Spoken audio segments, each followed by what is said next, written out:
Welcome back sa ating mga balitang basketball. Na 4-4 straight na itong si Jeanie Buss noon pang 2022 kay LeBron James.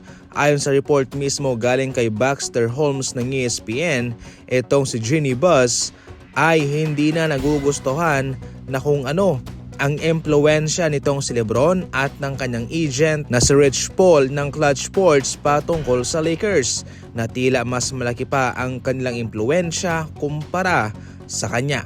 Kaya bilang aksyon galing kay Jeanie Buss noong 2022 ay hindi niya nga po ito binigyan ng panibagong kontrata at kinoconsider niya na i-trade na lang ito sa LA Clippers. Hindi nagustuhan nitong si Jeanie Buss ang ego nitong si LeBron, kung gaano kataas ang kanyang pride at kung ano yung nagagawa ng kanyang presensya, ng kanyang impluensya sa mismong team nila.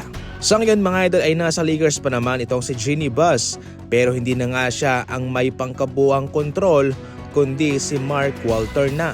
Gayunpaman mga idol, ang balitang ito ay nakakagulat considering na itong si LeBron ay nasa Lakers pa rin naman mapahanggang sa ngayon. Kaagad pong pinabulaanan ni GM Mike Dunleavy ang mga chismis na kanilang kinukonsider na i-trade itong si Jimmy Butler.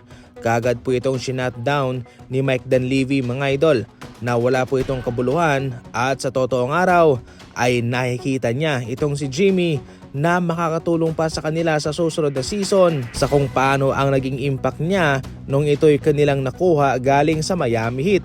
Inamin rin po niya na nadurog po ang kanyang puso nang malaman niyang balita na itong si Butler ay nagkaroon ng torn ACL. Pero ganoon talaga, at abang-abang daw sa susunod na mga linggo para sa pagbabago sa kanilang kupunan.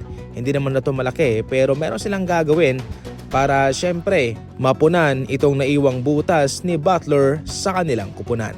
Kaya heto na mga idol ang kasagutan sa mga katanungan ninyo na hindi po iti-trade ni Mike Dunleavy itong si Butler sa season ito.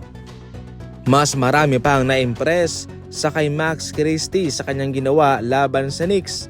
Siya ay nakapagtala ng 26 points, 8 3-pointers sa kanyang 10 binitawan.